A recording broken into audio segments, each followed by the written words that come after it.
Hello, everybody. Welcome to another episode of Film Seizure. I'm Jeff Arbuckle. With me, as always, are these couple of pinheads. One being Jason Oliver. Jason, Hey, how's it going? it's going all right. It's going all right. It's going all right. It's going okay. It's going all right. And the other, Chuck Moore. How's it going, Chuck?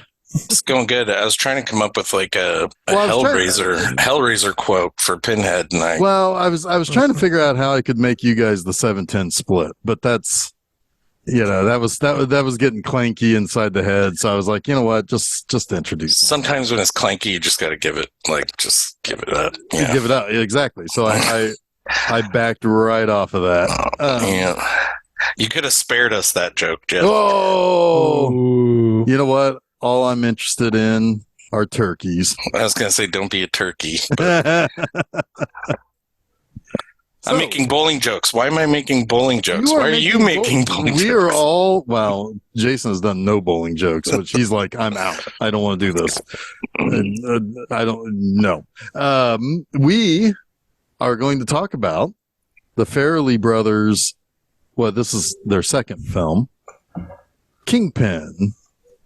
Is it their second? I thought it was their first, but yeah, maybe it is their second. Dumb and Dumber is their first. Oh, duh. Yeah, this stars Woody Harrelson, Randy Quaid, Bill Murray, Vanessa Angel. This is one of my all-time favorite comedies. It is certainly my favorite Farrelly Brothers movie, although I don't know if we were actually talking about this on air last week when we were getting ready for, when we were kind of wrapping things up and we were talking about what was coming next. I do like the first 4 or 5 of the Farrelly Brothers movies quite a bit. But this one is my favorite. I remember it came out. It's kind of funny. We're talking about this pretty close to the 27th anniversary of it being released, actually. It came out in July of 96. I saw it at least 2 or 3 times, I think, in the theater. Really? Yeah, it just hit. And I had to have done it quickly because I don't think it stuck around very long. It was not a significant hit. Actually only barely made more than its budget, which probably meant that it ultimately failed with promotional costs and everything. Yeah, no, I love this movie. Couldn't wait for it to get on VHS so I could watch it again. Yeah. Anyway. I think I was confused because Dumb and Dumber, I think, is only one of the Farrellys. I think it's just Peter. That's why I was confused. This is like the first that they did together, as far as I know. But I think I worked the theater when this came out. I'm pretty positive it was in the theater while I was there, so I watched it for free. And in 1996, I'm pretty relatively certain I loved it too. I think honestly on this rewatch, the vulgar humor doesn't hit nearly as well for me anymore. I was kind of like groaning at some of that stuff. It's still pretty funny though, I think. Yeah, I mean, I guess Dumb and Dumber was written by both Farrelly. Yeah, was it directed by Peter? Gotcha. I did not see this movie in the theater. I saw it on VHS at some point. I didn't really love it then, and I don't really love it now. It's got some moments. There are some funny things. I really like Bill Murray in this a lot. It's a bit of a slog for me, and a lot of the groan inducing vulgar bits. Like, I think I like it less than I liked it when I saw it when I was a teenager, even now. So I don't know. It's all right. it's just okay for me. Yeah, I don't know. I mean, there's things I can talk about, but the comedy just doesn't work a lot for me. I didn't really laugh much. I do agree Bill Murray is probably the saving grace for this movie for me now, and he's not in it enough. And I get why. He's like, not in it enough, and man, Lin Shaye is funny in this too. I didn't even know who the fuck Lin Shaye was last time I saw this movie, or that she was in it. But man, she cracks me up in this. is she the? Which one is she? She's the landlord. She's the landlady. Yeah. Yeah. No, Gotcha. I mean, I think when I watched this movie, because I mean, I probably didn't see this that long ago, the last time.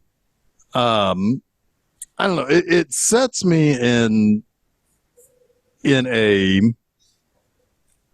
I don't know. It's kind of one of those warm and fuzzy things for me that kind of sets me in that mid-90s era. I think that a lot of I was thinking a lot of when we talked about it, when we watched It's a Mad, Mad, Mad, Mad World, right? Because there's a movie that's 2 hours and 45 minutes. Mm-hmm. It's doing a lot of like kitchen sink type of just whatever pratfalls, whatever jokes, whatever we can throw in it, just to kind of give all these people something to do. In a sort of way, I do kind of think of this movie as kind of having a similar kind of, throwing the kitchen sink at you. But almost, I also almost kind of feel like this is a little bit Adult Swim also. Like in the sense where sometimes jokes or sometimes some of the stuff that happens is kind of just happens, and it's almost more like their vignette kind of jokes that play out, like like the different things he does when Roy, Woody Harrelson, goes to the Amish farm. Right. Like these are all just he's kind of off doing stuff, and he just doesn't think about anybody else but himself. So things almost just kind of happen. Right. Like he is doing things that are, what's the word? Well, he's trying to impress people, but he's a fraud. Right. I mean, right. Exactly. He's a fraud, but the various things that go on, some of those jokes don't have any kind of lead up, like the whole thing about milking the cow. It's he just went off and did it, and then the cutting the hooves off the horse, it's like, oh my god, so it's ridiculous. pretty bad. It's pretty bad. So dumb. But at the same time though, like I mean yeah, it's just like he is so, but some of that also is kind of like inklings of who he used to be, of being kind of that naive guy that we see at the beginning of the movie. Because, and I guess we can kind of talk about so Roy Munson is just an Iowa kid who happens to be a really good bowler. He's the Roy Hobbs of bowling. Exactly. The opening is very, very natural, right? Yeah. Like it's, it's almost, the movie is built to be kind of a, like at least the premise is built on a platform of, this is a, we're kind of, poking at the eyes of a sports movie, right? Like you've got the phenom, something bad happens and he disappears, right? And he becomes the 1979 Iowa State champion in bowling, which apparently in Iowa is the most important sport. I love basically I like the bookends to this movie a lot. And I really like the Disco Inferno scene. That is fucking funny. Well, he bowls and he's able to stop the ball until he does the splits, and then it's funny. Yeah, you're right. I mean, that no one has ever loved bowling as much as that scene.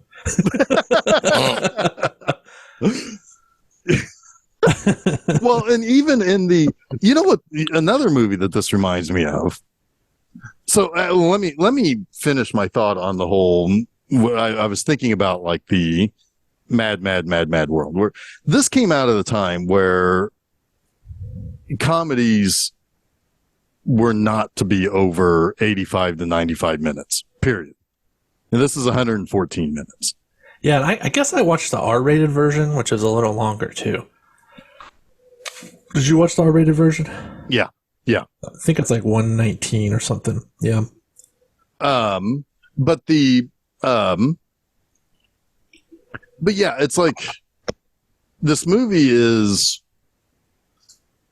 kind of split into two halves, right? Like you have most of the crazier jokes and the more Farrelly type of stuff that you would expect is happening in the first half. Whereas the second half, really, I mean, like there's a literal road sign that takes you to where the redemption arc begins for Roy. Right. And that's like pretty much right at the halfway point where they have to go looking for Ishmael. And that's where he's beginning to, he's kind of coming to terms with what he's become. And in a way, I mean, the way I see it is that it earns its runtime because it does take that kind of sharp turn to where it's like, oh, there's still going to be jokes, but it's really going to be more about Roy redeeming himself, and even ends up with a little bit of a Rocky conclusion too. Yeah, it's almost like this is the natural and Rocky. Whereas at one point, just before the middle part, Rocky uses a girl's tits as a speed bag. That's so okay. Goofy too.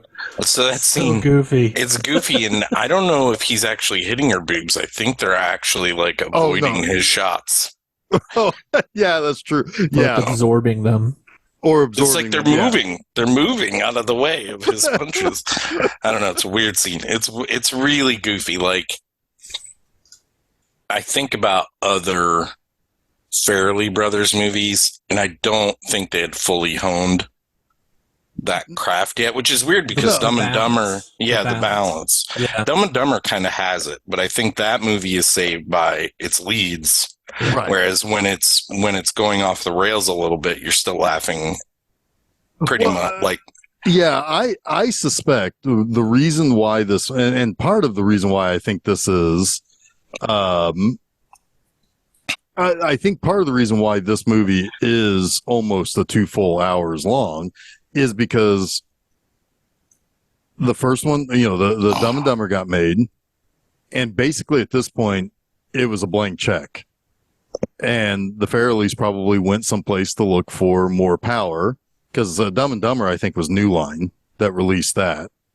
And this was done by MGM. And I have a feeling MGM is like, we don't care. You made all that money for that other movie. Do whatever you want.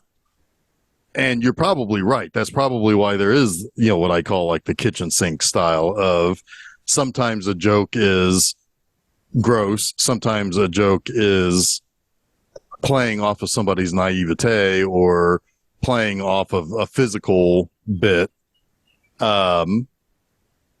What's funny is that possibly the most prolonged older style, just straightforward joke is probably once they have, once you have the three, once you have Roy and Ishmael and Claudia teaming up and she's distracting all the bowlers. Those are almost just like typical montage jokes at that point.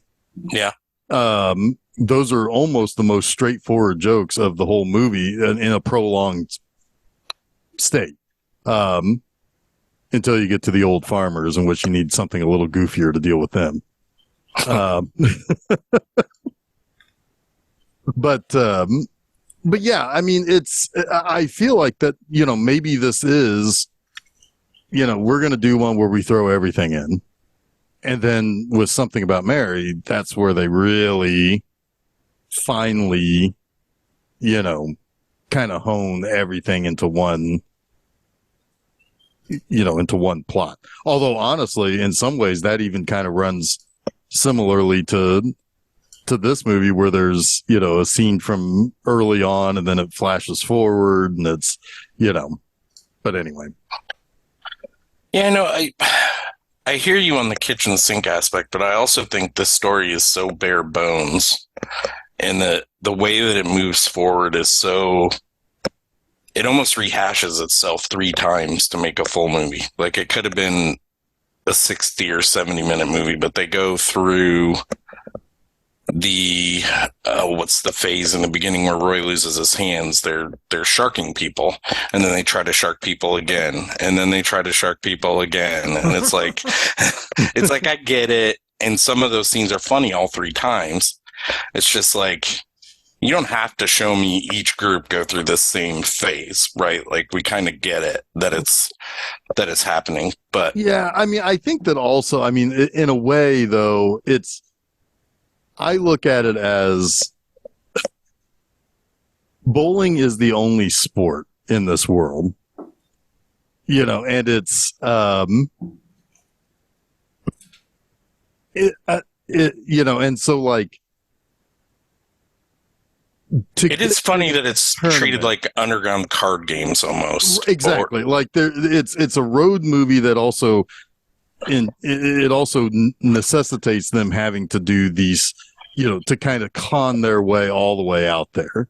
Right, like Maverick or right. Whatever. And all 3 of the main heroes, well, the 2 main, the 2 people who are doing all the sharking are both pretty bad people, really. And Ishmael's just their, he's their prop at this point. Right. But, that, of course, that shifts once they go through Iowa, and then that's when it basically takes them all the way to Reno at that point. But there are lines in that come from Bill Murray in this that makes me like it's something I think about all the time.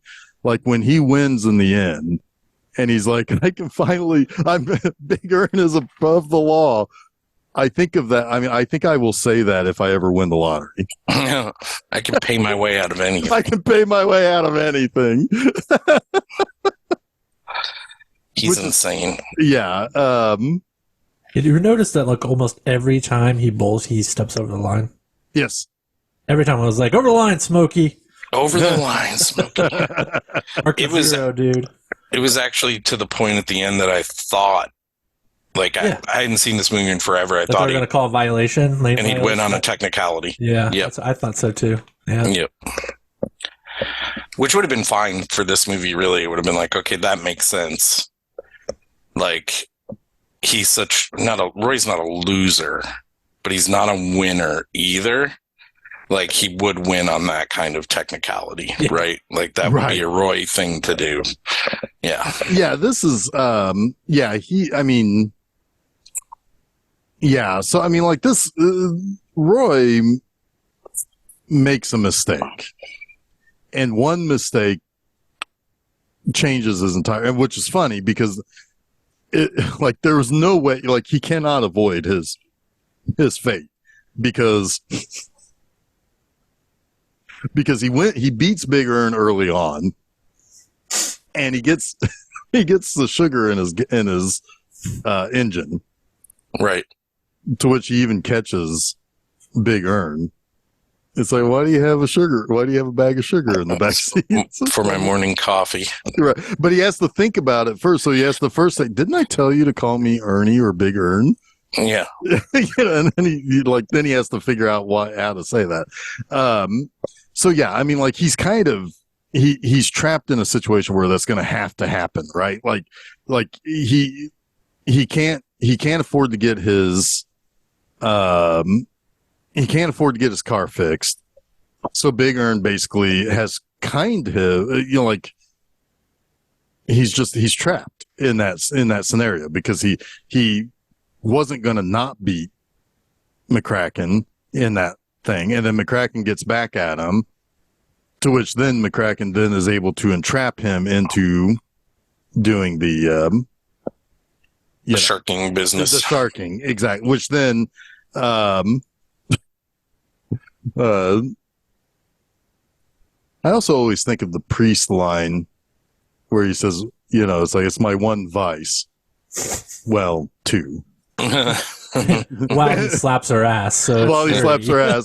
And then I think it's Bill Murray who says, like, well, he says something like, well, that's not too bad. or something like that. This is the same year that Woody Harrelson was in The People versus Larry Flint. That's wild. Oscar nomination.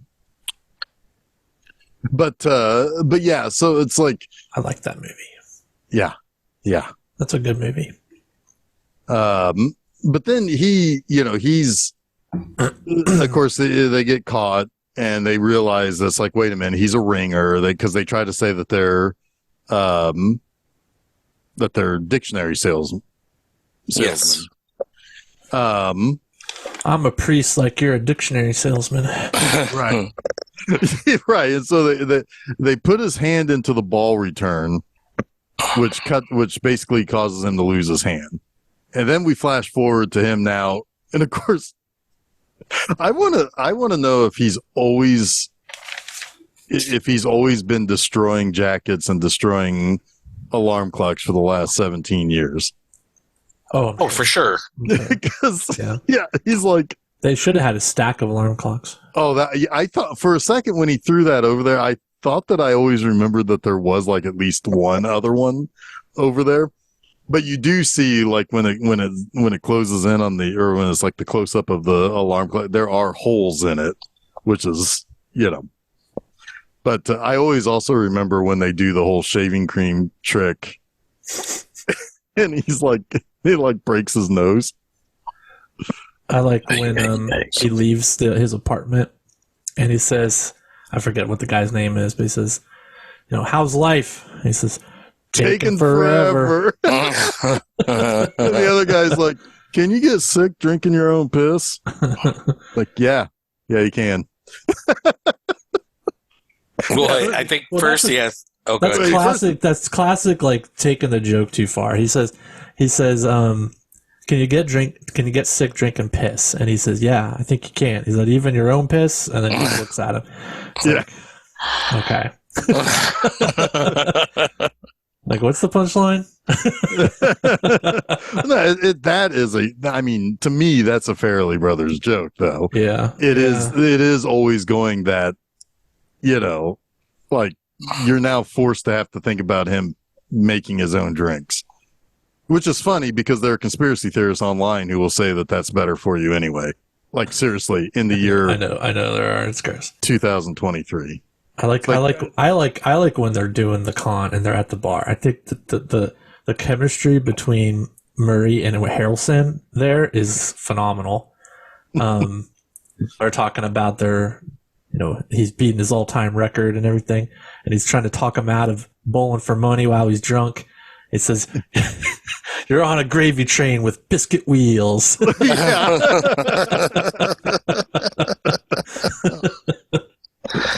that also tells you a little bit about the naivety of Woody Harrelson's character versus Ish later.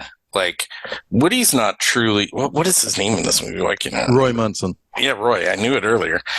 Roy isn't as naive as we're led to believe. Right? And he's not as good a person as we're led to believe initially. Right. I mean, like, Roy doesn't get ruined by Bill Murray's character. He's just kind of... No, but he loses his... I mean, yeah, you're right. Because, like, first of all, he's kind of a bumpkin. I mean, we see that the first time we see him as a kid, he stumbles over nothing, you Right. know. So he is a little bit of a bumpkin. He's set up to be a little bit of that. But when you see him, when he wins the state championship, I mean, he's reveling a little bit too much in his talent, which is, that's the pride before the fall, right? Right. And, and so, like, we do still kind of think of him a little bit as the, as a good guy, because, like, when he does beat Ernie, I mean, he doesn't seem to be, he's not really playing it up that much. But I mean, when McCracken is narrating the final shot and everything, that's pretty good too. When he's purposely trying to distract Roy. Oh, But he's like, "Oh, was I talking out loud?" yeah. And he looks around. It's like, was I? But anyway, no, but, like, yeah, I mean, he is still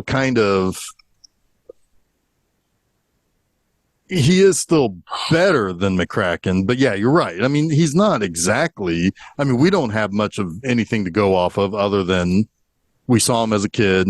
We saw his dad's encouragement. We see him leave to take on the world as a bowler. But I think it's important, though, because, like you had mentioned earlier, the movie maybe earns its 2-hour runtime. The problem that I have when you have a movie that long is, right, the redemptive arc should feel like something. And for me, I never really felt bad for Roy. So it's hard to get, like, really root for him in the end. And maybe that's just me being an old man now, like, well, fuck Roy. But I never felt bad for him. So if he won, didn't matter to me. I'd rather see Ish win, if that makes sense. He goes from tragic to dirtbag in one cut, right? Right. I totally feel that. Yeah. Well, and then he's like literally stealing milk from a baby a scene later. It's kind of like, right. Like after he burns the baby. Am I feel supposed to? Yeah, after he spills hot coffee on the baby. It's like, am I supposed to feel bad for this guy? Well, I mean, like, that's right. I mean, that's, like I said, there's a literal road sign that signals the change of the direction. Well, I get that, but don't you want to feel something there? That's what I'm saying. Like, a movie this long, you should feel good at the end when these things happen. And I'm like, I don't really care. Like, you're in it for the comedy, right? You want to laugh at it. Well, yeah, but I mean, like, he does, he is kind of coming to terms with the fact that. I'm not saying he isn't. That's not my point. My point is, I didn't feel anything when he did. Yeah, it's broad strokes sprinkled with Farrelly Brothers comedy. Right. It's not a very maturely written art. No, I mean, I wouldn't say that it's a mature, but it's obviously not, and I'm not digging on them entirely. You think about the emotional impact of Shallow Hal, for instance. Right. Like Shallow Hal shows literally a shallow character, like, grow a heart over 90 minutes or whatever, right? Like, in Kingpin, it's almost like he still hasn't learned anything until, again, a cut, because I'm keeping this $500,000 for me, and then cut to later, him and Vanessa Angel are giving the money to the Amish. It's like, okay, well, what happened then? What made him change his mind? No, right? He said he was keeping that the reason why he's keeping that was that it was never going to be his. He was giving it all. So he was always going to. He was always going. But you don't know that either. Well, I felt that was implied. That they gave me $500,000, and then they show up. Maybe that makes more sense. But I mean, I didn't think that was necessarily. I thought that was always implied. Like, I never ever. I can buy it that it was his plan. I can buy it for sure. Yeah, it was definitely deceptive in its presentation. Well, I'm sure, absolutely. I mean, in a way, it is right, because it's like, again, this is these are two characters who aren't exactly the best of people. You know, I mean, they both have had something that you say, oh, that kind of sucks that happened to them. But they weren't the greatest of people for the majority of their time in the movie. So, like, yeah, when she's like sniffing around when he's, you know, made the money, then you do wonder, you know, like, yeah. And then when he says, no, I'm keeping it for myself. Yeah. I mean, in a way, you are supposed to think that, yeah, he's keeping it for himself, but I never thought that was his intention. Because, you know, I mean, it's like, I never thought that was just his intention. I always thought it was implied that, yeah, this is exactly what he wanted to do, is he was going to give it to the person who was kind of on his journey with him. I didn't get that feeling, but anyway. Anywho. There is one joke in this movie that is such a weird joke. It does make me laugh very hard because when it does come back, I think it's hilarious. It's the, when they get to Reno and they see Jefferson's on ice. Yeah. Look at George and Wheezy go. Yeah. Jefferson's on ice is funny. That's the funniest. Honestly, look at George and Wheezy go is the funniest line in the whole. The fact that you actually see it, that it's not just a stupid sign on the casino, but you actually see a clip from it. You know, it's so, and the fact that it is all part of his imagination of Chris Elliott wanting to do an indecent proposal. That was so weird. Yeah. The best part of that, though, is when it comes out of it and he's like still giggling as if he was when he was still throwing the money around. Yeah, that was bizarre. I was like, wow, they're doing an indecent proposal joke? Like, okay. There is another funny line when they first get to the bowling tournament and the announcer's like, look at all these wonderful athletes. Oh, yeah. Well, it's Ishmael that says it, I think. Ishmael says, it sure is intimidating to be around all these so many great athletes. So many great athletes. They're all like fat and sloppy. 50-pound dude smoking a cigarette. Yeah. And eating a hot dog too, I think, while he's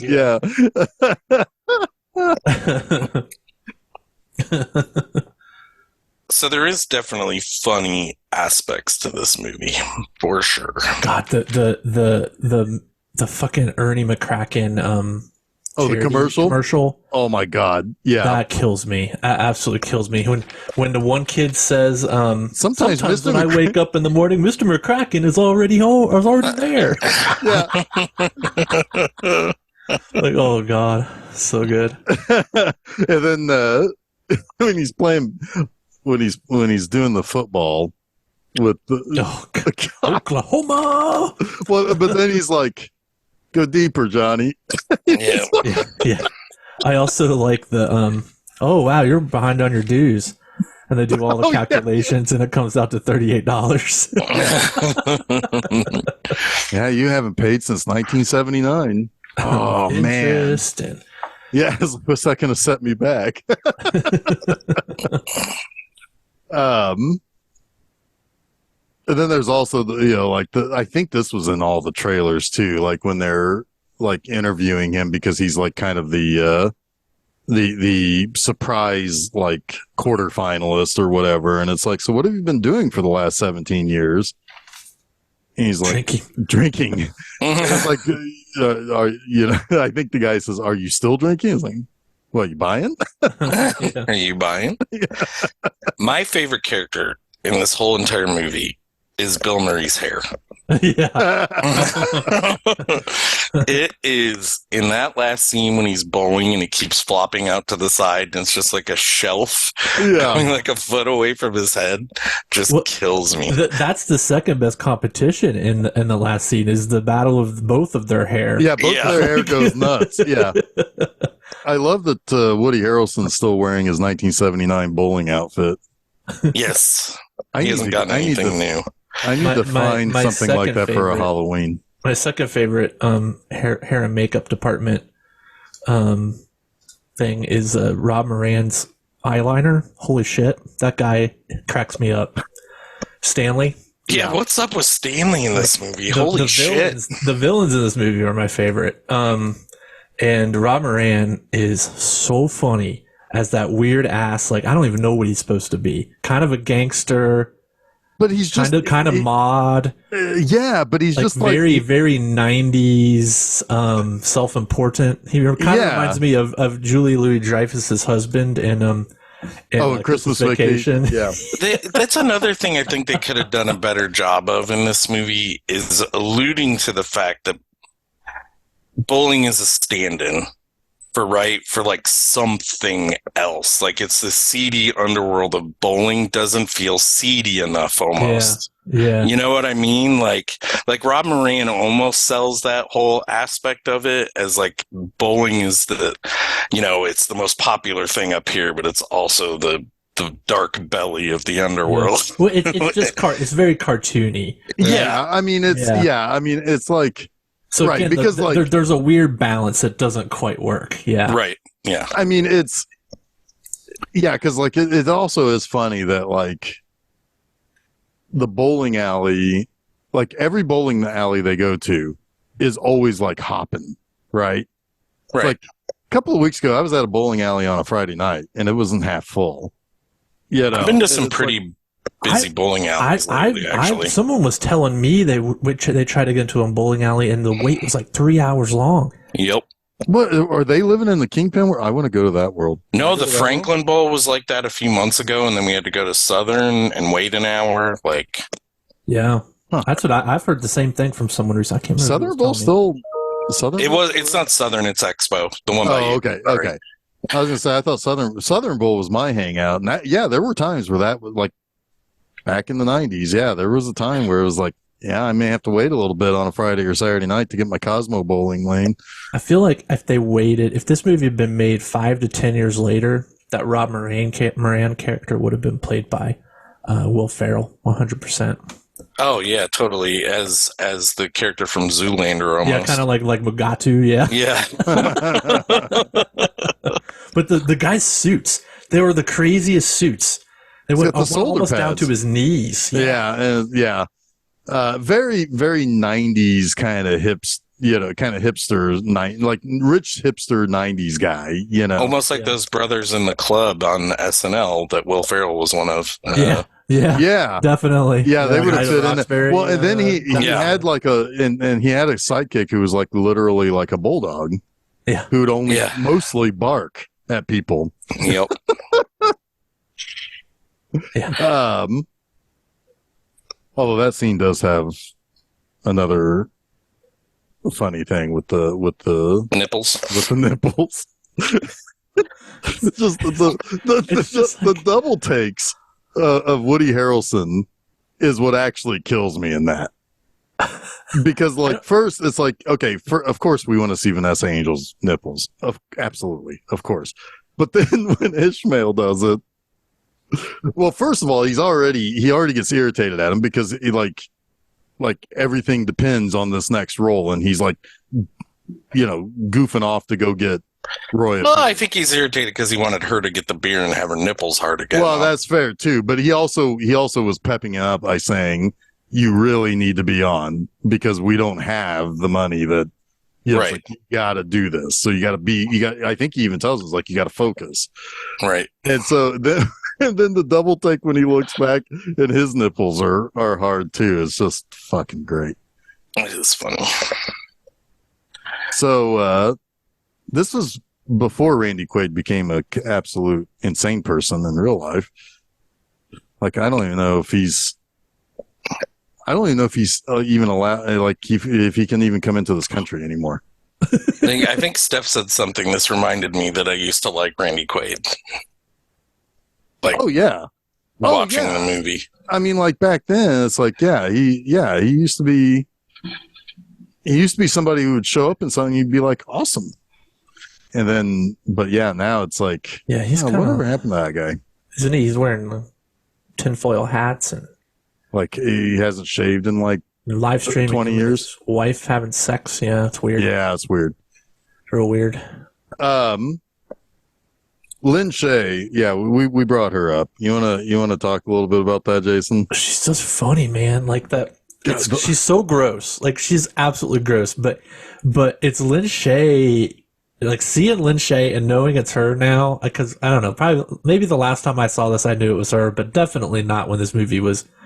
When people were like doing the tongue between the fingers gag, right. you know, I didn't know it was her. I certainly didn't realize it was the lady from Critters that I loved. Oh yeah, kid, you know? Yeah.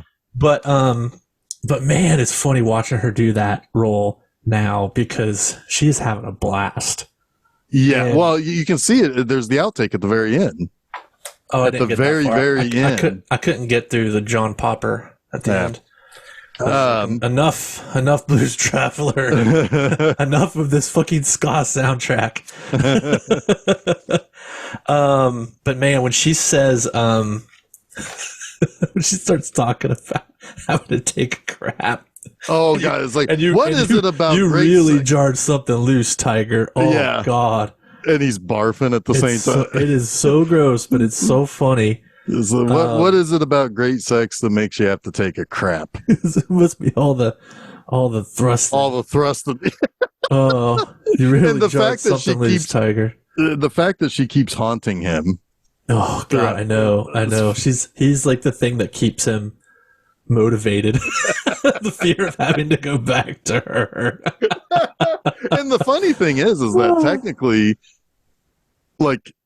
he will never have to really do that again as long as he pays his rent.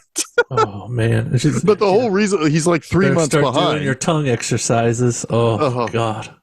Well, yeah, I mean, he's a failed bowling equipment salesman, so he can't make any money at all. I'm not even sure that he is that, if I'm being honest. Like, for all we know, he sells people stuff that he never comes through with, you know. Oh, well, yeah, I don't know that. That could always be possible, too. But, So, fucking Roger Clemens is in this movie? Yes. That's weird. I never noticed that before either. I've actually known that. Like, I remember when this movie came out, they made a big deal out of he's Skidmark. He's Skidmark. Yeah, I know who he is. I recognized him immediately, and I was like, "What the fuck?" That whole scene is kind of funny too, like Woody Harrelson punching out ish. Oh yeah, and it's like, yeah, I saved it. It's like, well, you didn't have to have drinks with him, or you didn't have to have beers with them afterwards. Yeah. Well, I didn't want to make sure that we weren't in cahoots. Yeah, that. Who was the actress that he dances with? Because she looked really familiar. She's barely in it. Just in that one scene, but let me see if I can. She looked so familiar. I don't know what her name is, but while Jeff is looking, there was another cameo by actual Morgana. Or Morgana, however you say it, the Kissing Bandit. Morgana, the Kissing Bandit, yeah. Yep. Which she was really just kind of, who was the other? There was another lady like that. It's like for a little while, and I think that all started back in the 70s, that, you know, it's like there was like a few. Yeah, I think Morgana, however you pronounce it. That's the woman I remember doing it all the time in the early 80s and getting on sports shows and stuff. Yeah. Let's see.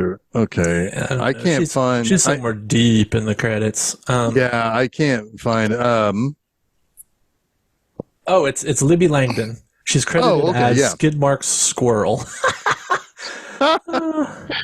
I don't know. Oh, maybe she's been in other Farrelly Brothers movies. That's probably what I read. Oh yeah, she's in Shallow House. She's in Myself and Irene. Doesn't look like she's really had any big roles.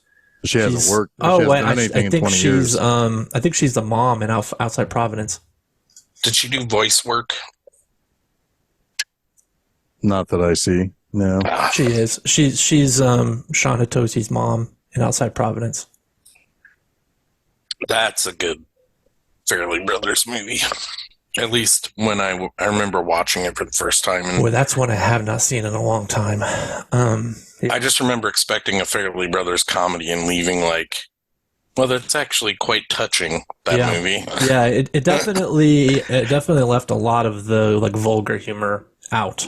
It was more of coming of age comedy. Yeah. Skid mark. Man. Skid mark. But then it's like, what was the next movie they made? They had Brett Favre in it. It's like, that's so weird. Oh yeah, that was and there's something about Mary. Something about Mary. Yeah. Favre. How'd you get the beans above the Frank? Urge Overkill. Ah, that's who that was. I was yes, wondering who that did played the national anthem. Yeah. Urge Overkill. Yeah. Okay. And then John Popper obviously was the, what do you call that? Yeah, the Amish, master of Blues ceremony. Traveler. Well, he was the master of ceremony. He was also the MC at the bowling alley. Oh shit! Or at the final bowling. Yeah. Yeah. And then Jonathan Richman was also in this. He was a musician. He composed the stuff for There's Something About Mary. Yeah, he was the folk artist in the bar or whatever. Yeah, which that's one of those ones that was like, the look on his face, you think that song is going to get funny, but it actually doesn't. Nope. It's just a straightforward song. Yeah, he's also actually in There's Something About Mary also. Yep. I wish there was like more to say about this movie. Like, I don't know what else to say. It's such a there is a redemptive arc there. Again, I wish I cared a little bit more. Woody Harrelson's really good in it. I don't know that I love Quaid. No, yeah. I mean that's like one of the things about that was originally, now this is according to the Farrelly brothers, originally the casting for Harrelson, Quaid, and Murray were going to be Michael Keaton, Chris Farley, and Charles Rocket. Or Jim Carrey, it says here. Jim Carrey possibly for McCracken too, yeah. Murray's perfect. Right. I can see Keaton. Keaton would be interesting. As Roy, yeah. And Chris Farley would be better. But I think if it were Chris Farley, it would be even more of a cartoon. And I don't know if the dial just needs to be pushed farther to the cartoon for me to fully accept it, or if it needed to be dialed back. I don't know. But I would like to see Chris Farley in that role. Tommy Boy naivety as Ish would be really kind of funny. I think it would be too. That sheepish grin. But you couldn't. I don't think you'd want Woody. Then you probably would want Michael Keaton. Because you need. Yeah, maybe. I don't know. Because you want somebody a little like straight. But Woody Allen's. You mean Woody Harrelson? Woody Harrelson. I think he toes that line pretty well usually. Woody Harrelson's problem for me in this movie is that he's Woody Harrelson, and I know him better now. Like I just think of Woody Harrelson as Woody Harrelson. It's like I don't know how to explain it. He's just Woody Harrelson for one.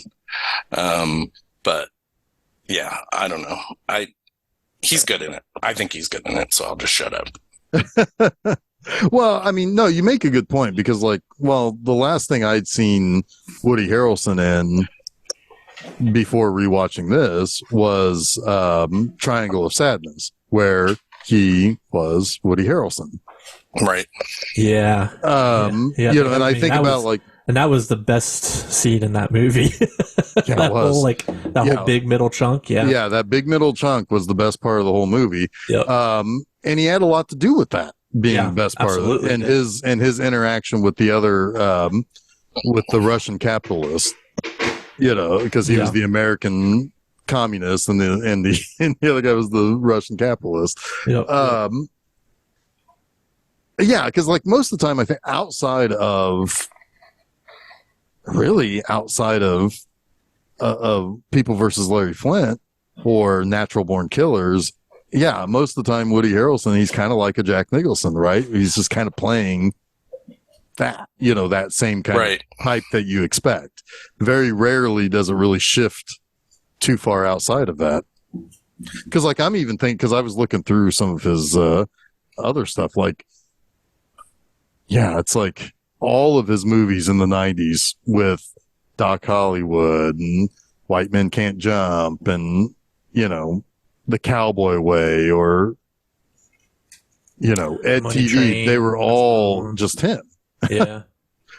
The only time lately I can remember him not being Woody Harrelson, and I think it had as much to do with his other lead, was True Detective. For sure. Oh, fair. Yeah, that's fair. And I think a lot of that had to do with McConaughey too. But yeah, go ahead, Jason. He also was in that Bonnie and Clyde movie with Kevin Costner, The Highwayman. That I thought he was really good in that.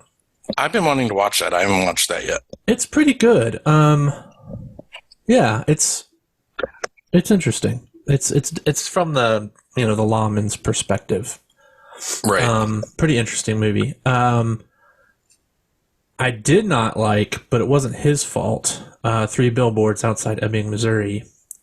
Oof, I really, really just. Oh yeah, that's one of those critical darlings that you just went hard against. Oh boy, it just made me so angry. Everyone was good in that movie too, really though.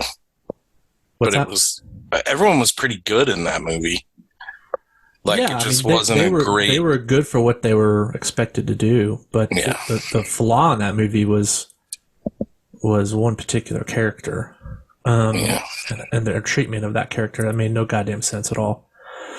I guess I should go and watch LBJ to see if I can see. It's is that Woody from Cheers or is that Lyndon B. Johnson? Right, that's pretty weird. Oh my God, I hope he's. Oh my God, if he plays LBJ as Woody from Cheers, I'm gonna watch. Highly doubt it. I can't see him disappearing into that role, but yeah, I liked him in that Planet of the Apes movie. Yeah, he was the bad guy in that. He was good in that. Yeah, that was him.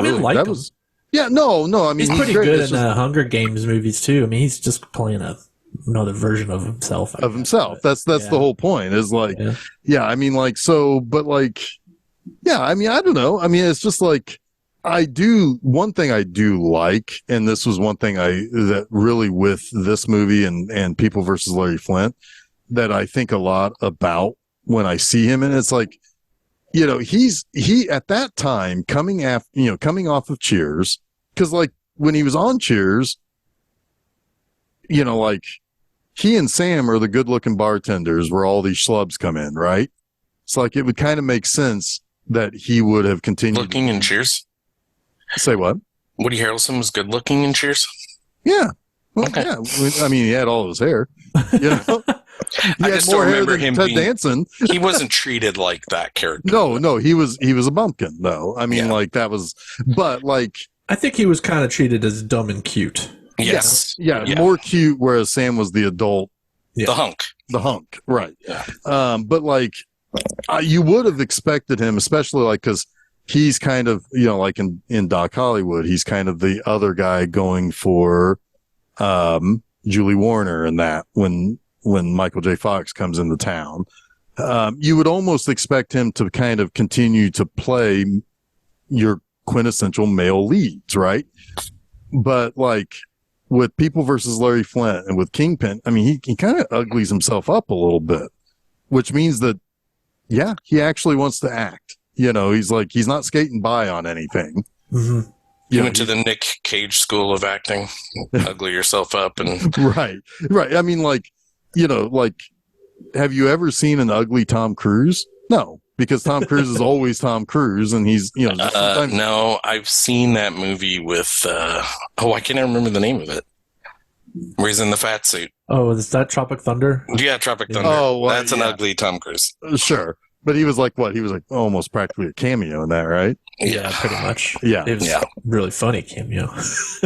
But no, I mean, it's Woody Harrelson just kind of seems like even though he is typically playing that same type of character, and even in this, you kind of see a little bit of that kind of character that he typically plays. It's like he actually is not just a comedian. Like, you go up and down his filmography, they're not all comedies. Or I don't even think of him as a comedian. No, not in the slightest. I think when you but early on, I think when you let him be like full comedy though, like he's basically playing a comedy role in Zombieland.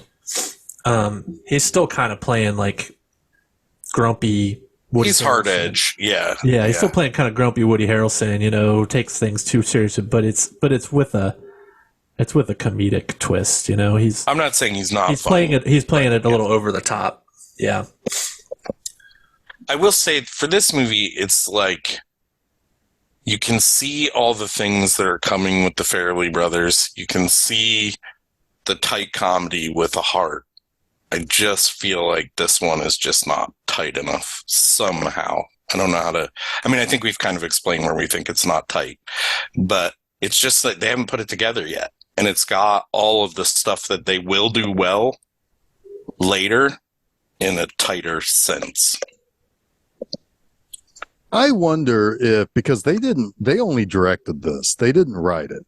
Oh, interesting. So I wonder if maybe that's the difference for you guys. It could, what it probably is. It probably is a lot of the vulgar gags were probably like put together by them, but like kind of on the fly. Right? So that could explain some of the weird like tone imbalance. Yeah, like all of a sudden he's cutting off a horse's legs. Like, doesn't make sense in this movie, but it totally makes sense in a Farrelly Brothers movie. Right. Yeah, that's interesting. That's really interesting. Huh.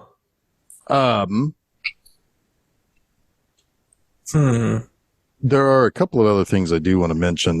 There is a very, very weird inside joke that has to be the Farrelly brothers that did it, because I can't imagine it was in the script. At the final bowling game against Woody Harrelson and Roy and Ern, Big Ern. There's a big applause moment, and when everything dies down, somebody yells, "Attaboy, Luther." Yeah, what the hell was that? I heard that too. That is a joke that goes back to The Ghost of Mr. Chicken. Oh. And it was a joke that is repeated like 9 or 10 times in that movie. In exact moments like that, where there's a crowd moment and then it dies down and then somebody shouts it at Don Knotts. So it's kind of like the mashed potatoes thing at the golf tournaments. I don't know anything about that. Yeah, I'll just let that go. Yeah, People used to yell mashed potatoes at golfers for like no apparent reason. It was some kind of in joke. I'd yell to them. I thought maybe you were talking about the potato topping bar. No. Topping bar. No, that's oh my God. 32 toppings, is that what it is? Yeah. I don't think I've seen you in as many toppings as there is at this potato topping bar. Oh my God. We're going to talk about I heard a terrible rumor. Oh, creepy. That fucking kills me. He goes in for the show. Oh, creepy. That Luther line reminded me of Robin Hood Men in Tights when the Abbot comes out. Oh, and the guy in the big, hey, Abbott. Yeah. I hate that guy. I hate that guy. Man, that's a movie I don't like.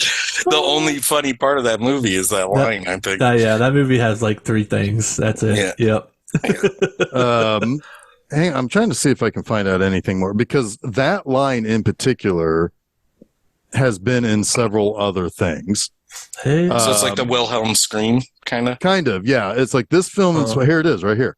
This film inspired a short-lived craze for yelling out "attaboy" insert name during speeches and other situations. This came from a running gag used in the film.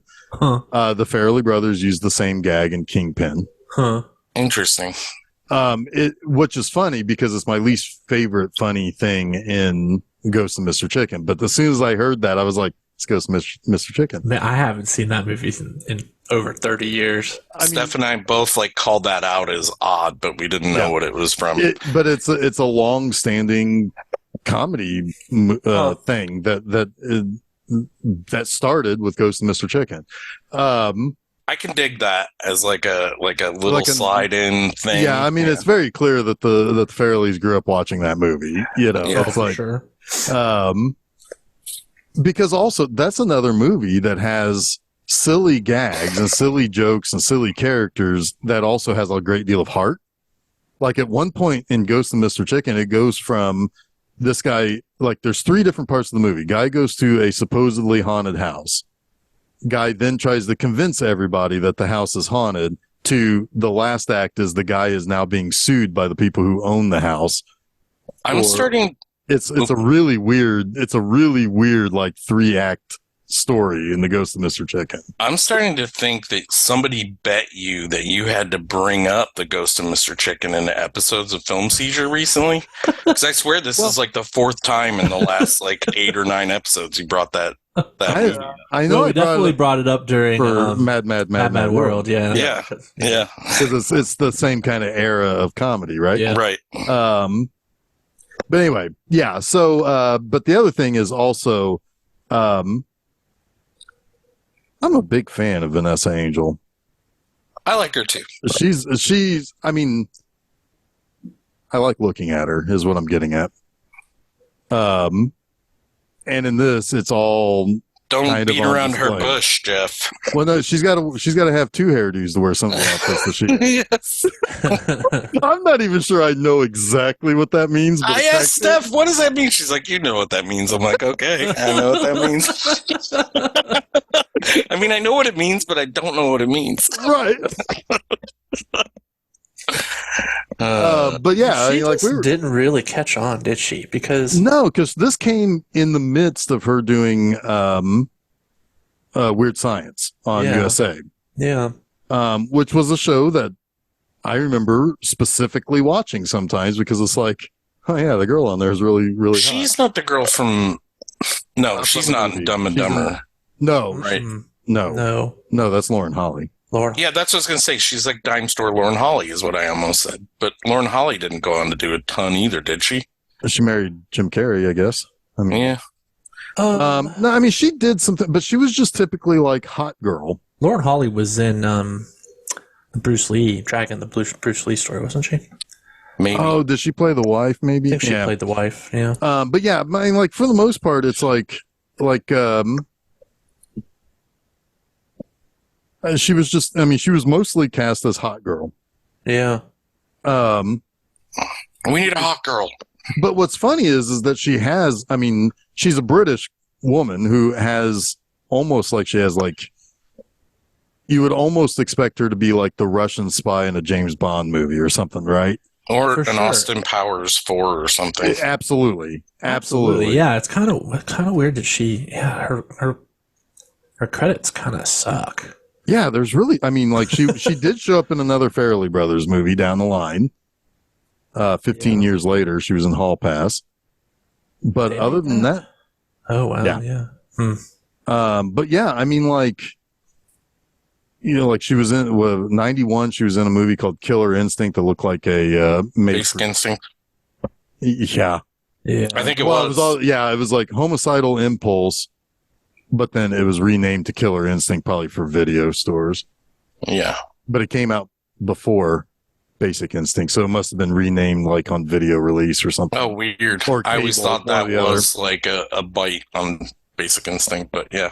Well, I know when I saw that, I was trying to think of what the parody movie was called, and I couldn't remember what that was. With Leslie Nielsen, probably. No, that was not. That was not. Yeah, that wasn't one with Leslie Nielsen, but like she was in the Christopher Walken King of New York, but she just plays British female bodyguard of Frank White. So there, she's kind of almost playing like something you would see like in a Bond movie. Yeah, for sure. In a movie that's absolutely not a Bond movie. So yeah, it's kind of weird because like she's likable. She certainly has looks. I mean, she's still got the looks if she wants to be and stuff. But damn, Jeff. Oh, she's You are salivating over here. I know. Well, she's good looking. Lots of just one-off TV appearances in the last 15, 20 years. Yeah. Yeah. I mean, of course, just like everyone, she was in Stargate at some point in a few episodes. Yeah. 3 I was even in Stargate.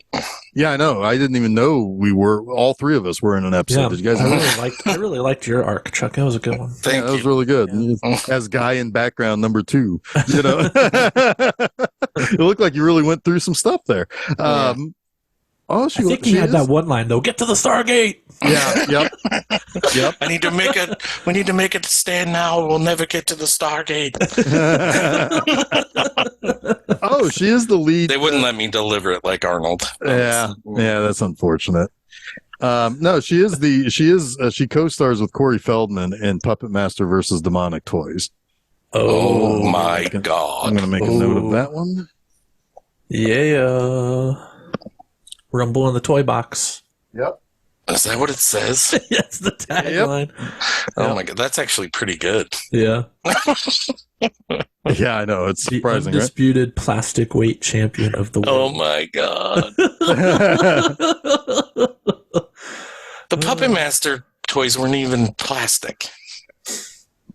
I guess not. They Uh, were They're made of wood. wood. made of Yeah. wood, I think. Yeah. Yeah. Anyway,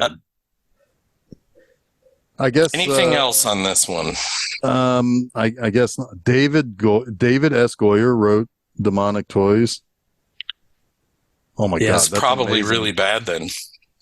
I don't know. He wrote one or two. I was good- joking. It was Oh, a okay. joke. He wrote one or two good Batman movies. Anyway, He wrote some good stuff. Yeah, I was he joking. wrote the X-Men movies.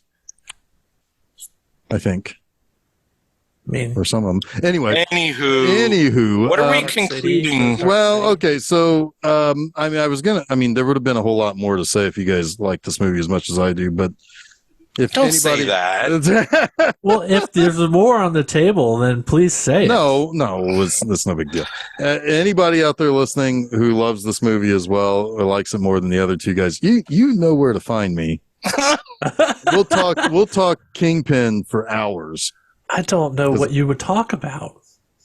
I almost feel like challenging you to doing your own 30-minute episode on this I of could do all it. things you have not said here, because just because we don't like something as much as you doesn't mean you can't get your points out. Come on. No, that's fine. That's fine. Come on. But I will take you up on that challenge. Maybe I'll Do it. Yeah, it's coming up 30-minute here. add-on. Yeah, there's going to be some lull in the film seizure at the movies for a little bit after mid-July or so. So maybe I'll do another retrospective. I think you should just tack it on to the end of this episode. Just like it's like now that those jerks are gone, and let's talk for 30 minutes. Yeah. Anyway, Hey, I did like this movie. Before we move on, I did like this movie. I just didn't like it as much as I did when I was younger. That's all I was saying out here. I think and I give it admittedly, 2.5 out of 5 stars. I liked it enough to give it 2.5 stars. J-Bob says maybe check it out. There's some funny things. Jeff But Bob, it didn't which all is come together literally for me. my first Yeah. and last name, says 4 stars. Jeff Bob says check it out. Jeff Bob. No, here's the thing though. It's like this is one of those movies, and this is like So I Married an Axe Murderer. It sets me back to that time. Wait, are we doing the 30 minutes now? I just want to know. Okay. No, we're not doing it right now. Go ahead. I'm sorry. Because I would just go ahead and leave. And you can just have Oh, you will? Okay, Yeah. now I'm doing the 30 minutes.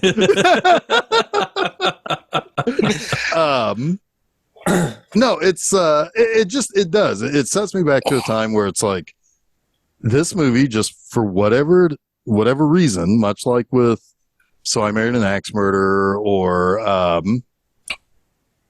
next week's movie to a certain extent also tickles me in a way that few comedies really do, to the point where it's like, I mean, and I'm not talking about like obviously Naked Gun, Airplane, Top Secret, Right. those guys' movies I grew up with, so it's like, Right. I'm talking about the movies that I was watching when I was a younger adult.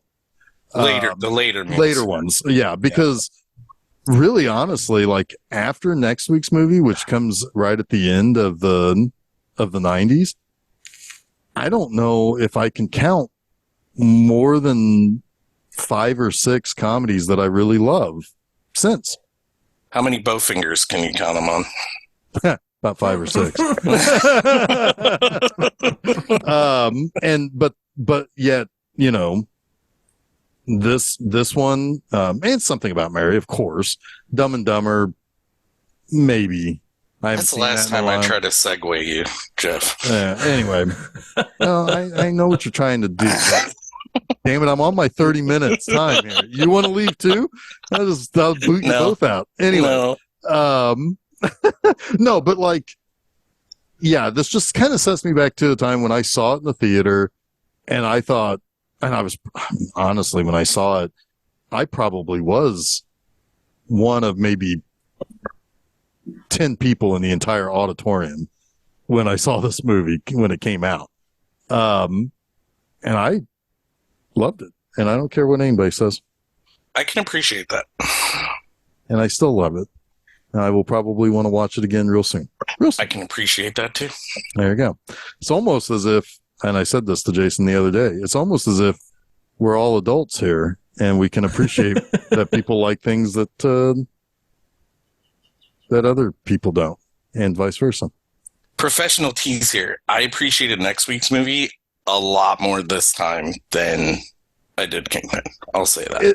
That's fair. I mean, and absolutely. I mean, absolutely. And we'll talk about that when we get there. We get there next week. Which I guess we can start sagging and wagging. What's that? I don't even know what that means. Next week on Films. I don't know what the hell it's next week. This plantation. So it's kind of funny. I was going to say it's like, you know, next week's kind of the end of a long string of comedies, but I'm not so sure that there aren't some comedic things coming for the first few weeks of next month too. But next Wednesday, we have 1999's Bowfinger, starring the always great Steve Martin and the usually very always funny Eddie Murphy.